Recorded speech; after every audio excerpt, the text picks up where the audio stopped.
kati abantu bebusega nsazeko ndiwa no kukatale obatulira ebyennyanja ekibuzo kyalo kyendese munange oyizo gamba ebusimase ekibuzo kyo kyangu nnyo genda okibuza abaana ba Pitu naye munange kijja kuba mega anti neetaaga okumanya Akaana Kembwa kayitibwa katya mu Luzungu wanji Akaana Kembwa kayitibwa katya mu Luzungu mukwano gwange tambula nange onyumirenga boyiga ndi busega yenze Streetsmart.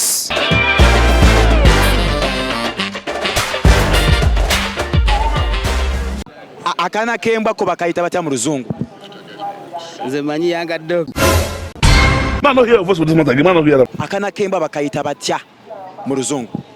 Akaana Kembwa bakayita Poppy. Jesu! Come again? Poppy. Kembwa ko kayitibwa katya? Papi. Wanji? Papi.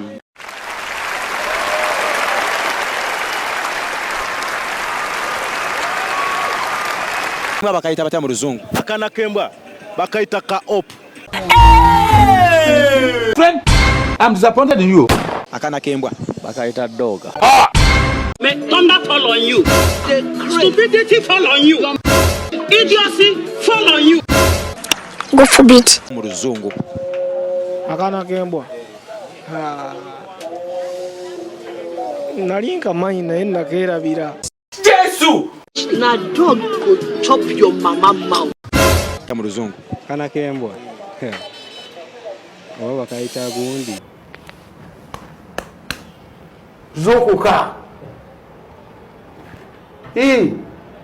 Tiras. Ozira kabakana kambo.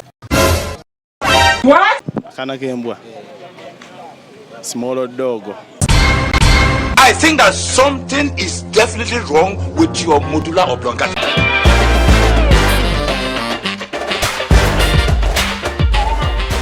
KTV Streetsmart yenze Streetsmart lero nzize ndi busega wano ku katale k'ebyennyanja ekibuzo munange kyembaderese kyembuza abantu bebusega babuuziza nti no Akaana Kembwa kayitibwa katya ne munange kyannaku nnyo nti abantu bebusega Akaana Kembwa kabalemye basebe ne bannyabo Akaana Kembwa kayitibwa Papi wanje Papi ansa ye producer wange gyatadde waawo nsigadde ne Streetsmart tukwatagane mu episode eddako.